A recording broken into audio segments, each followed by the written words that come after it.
দেখো এইরকমও মানুষ পৃথিবীতে আছে।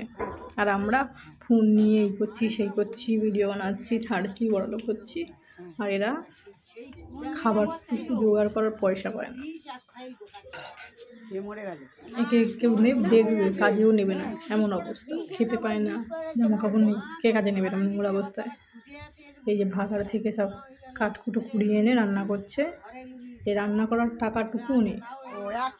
ভাগাড় থেকে সব বোতল প্লাস্টিক জোগাড় করে এনে সেগুলো বিক্রি করে এইটুকু যতটুকু পায় জোগাড় করে এনে রান্না করে খায়। হয়তো আর দুই দিন খেতেই পায় না।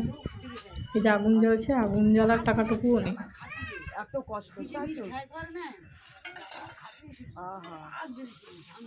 এই যে সিঁদুর করবে, সিঁদুরের টাকা অন্তত পেটে কিছু খাবার যাবে। তোমরা তো সবাইকে সাহায্য করো।